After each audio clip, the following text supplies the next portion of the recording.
Well, as a CMPP, I find attending the ISMAP meeting to be a meeting among friends. It's fun to get together and talk about what we do for a living. It's not that often that you run into people who share the same experiences you do in just standard day-to-day life. So it's fun to go to ISMAP, have conversations with people about the nitty-gritty side of publishing, which isn't necessarily a common conversation to have. And yeah, I just enjoy going because it's people I like to talk to. So I attend ISMAP almost every year, and it's always a key event for me. This year was especially meaningful because I had the pleasure of serving as vice chair. That gave me a unique opportunity not only to help shape the program content, but also engage deeply with teams driving the profession forward. What I gain most every year is a renewed sense of connection and inspiration, and the breadth of perspectives that are represented there really reinforces how dynamic and evolving the field is. I also come away with fresh insights into what's emerging, what the trends are, particularly around innovation and the expanding role of communication professionals. I've had the privilege of attending the annual meeting at ISMAP for many years now. And what I found is year over year, there's a continued emphasis on moving our discipline forward and a real commitment to looking to other areas to enrich our publications and communications. And this year was no disappointment. So it did deliver on that promise again this year. I was lucky enough to have the opportunity to submit data alongside my very talented group of co-authors, and we were graciously selected by ISMAP to present our data in poster form. ISMAP is such a fantastic forum that brings together motivated publications professionals. It really is the premier opportunity for us to share our research and call to action. And I feel like we always walk away with great insights, but this year we especially did.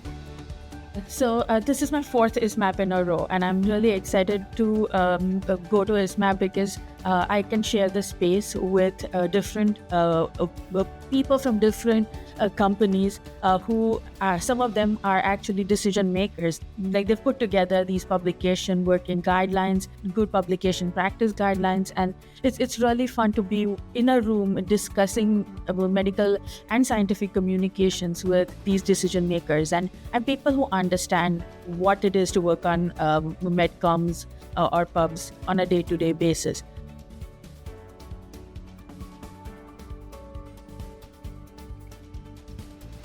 So as an organization, as a profession, we need to think about upskilling ourselves, first of all. AI is a great opportunity to do so and to really think about not only how we could use it, but how we should use it. So bringing back the ethics around AI use. The same way we've done with GPP, AI brings a whole set of ethical questions and dilemma and really thinking through that as we explore the tools, right, that are available.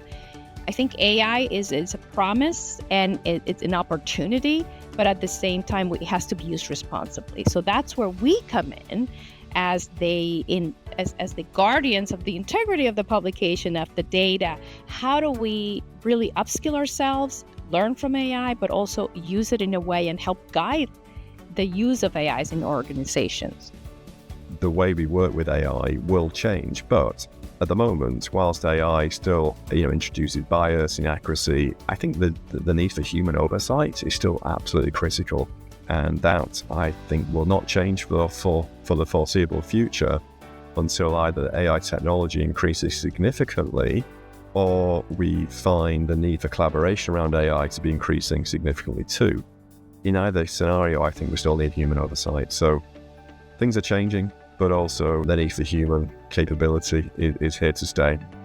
So this year I was excited that we were evolving the conversation from how AI is changing how we create content, but also how it's fundamentally changing how information is discovered and consumed. And all of our audiences are now turning to AI-powered tools to access and synthesize information, which means we really need to think beyond traditional publication models. One major challenge will be ensuring that nuance and context are not lost, as evidence is increasingly accessed through summaries, search tools, and AI interfaces. For publication professionals, this raises the bar on clarity, transparency, and how we signal limitations and appropriate interpretation. AI will change how quickly information is consumed, which makes the quality and structure of that source content more important than ever. Our role will increasingly be to design publications so they remain accurate and interpretable, even when read through AI-generated summaries. I agree with those experts who coined the phrase combined intelligence, because we need to combine human expertise with AI, and I don't believe medical communication professionals will ever be entirely replaced by AI. We will learn how to maximize its utility to save us time and effort, and work more efficiently, but it will never replace human expertise. I think the trends and what's going to matter most in the coming years is balancing that speed and rigor and relevance while preserving trust. So we'll be defining the challenges publication and scientific communications, navigating with AI and navigating how do we get new data that comes in, how do we put that new data out there, and truly embracing AI and those digital platforms, the digital channels, but not forgetting the human element of what we do. And it's beautiful how AI is going to help us become more efficient, how to help us meet our physicians and healthcare professionals where they're at, but never to forget how important it is to retain that human element of what we do.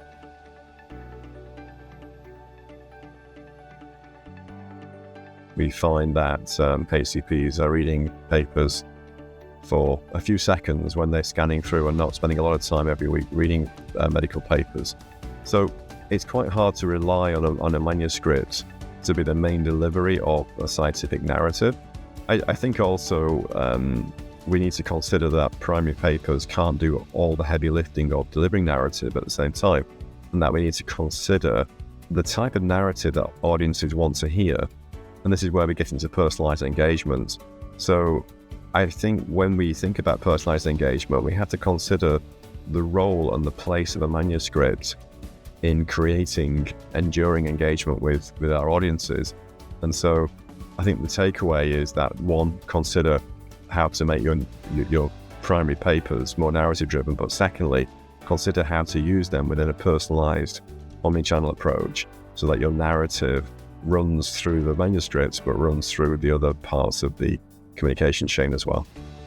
I found the storytelling session particularly valuable, as it was a good reminder that storytelling is central to how people learn and retain information. Strong storytelling helps evidence land with real meaning across audiences. Yeah, so personalized engagement is especially important for the medical publications community right now, because there is an abundance of data, publications, and science that comes out daily. It comes out daily, and our healthcare professionals have to sift through that. But how do we get it to them? A clinician and a researcher, and their attention is limited because their primary goal is taking care of patients. So we as professionals need to understand that, and also to make this available for them. So knowing our audience and how do they digest this data, how do they want this data? And again, that's where personalized engagement is of greatest importance for us, because we want to know what channel do they use. We want to know how do they digest that data. How do they want it? Do they want it bite-sized? Do they want that full manuscript? Do they want an enhanced publication? A way of seeing that publication in a way that's going to enable them to treat their patient better in real time. We want to meet the healthcare professional where they are, and that is why personal engagement is so important.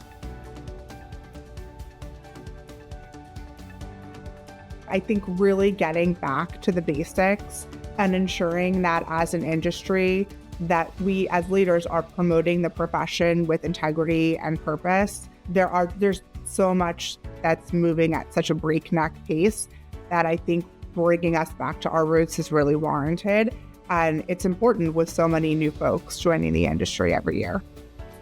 There was so much engagement this year that was rich and really focused on, again, the core elements of publication planning, but really how to engage these new extenders and opportunities and tools to not really be more efficient, but maybe be more productive. And I believe that was a theme that I heard in the use cases and in the various engagements with communications, is not an efficiency, not a cautionary tale, but more of a boldness on how to be productive. And that way to reach more HCPs, I believe their learners, as well as incorporating patients. And I think that's vital going forward.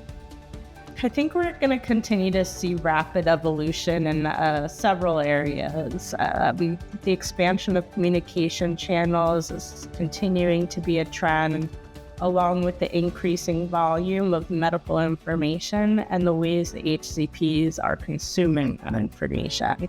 So all of that, at the same time, maintaining trust, transparency, ethical standards, it really does remain a critical challenge.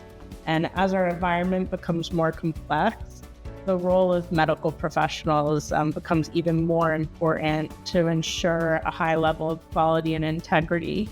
And keeping pace with all of this change while ensuring teams are properly supported are also going to continue to be a challenge. Yeah, I found the open evidence session very interesting, especially the notion that HCPs are using clinical data tools on a daily basis now. I think what it's showing is that HCPs are wanting full access to the data, but in a rapid and easily assimilable way. And this really creates, I think, two interesting problems: that with AI scanning papers to create summaries of data, the problem is that AI is not actually very good at reading tables and figures within papers. If AI cannot read charts, figures, tables, then maybe we need to write manuscripts in a way that AI can read them if they are accessed by different means in the future. And so that might mean the papers themselves become more basic, but we also use publication extenders as a way of communicating the more complex data in the publications. For someone new, if you're really new to the discipline and art of pub planning, I recommend that you start going to some of the workshops because they're really rich in content. They can get you off to a good start.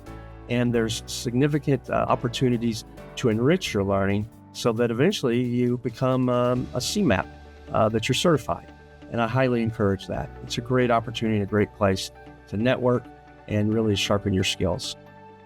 So for new members, I would suggest learning how to avail yourself of all the resources that ISMAP offers. The best place to start is the ISMAP website, which will point you in the right direction of whatever you're looking for. I highly recommend trying to attend a live meeting every year if possible, annual, academy, or European. That's where the real connections are made, and nothing can replace the sense of community you feel when you're there. So my biggest piece of advice is join ISMAP, go to the meeting, but most importantly, participate. Join a committee, volunteer, join a session, go to the ISMAP U sessions on Wednesdays and really hear what attracts you. Then go for it.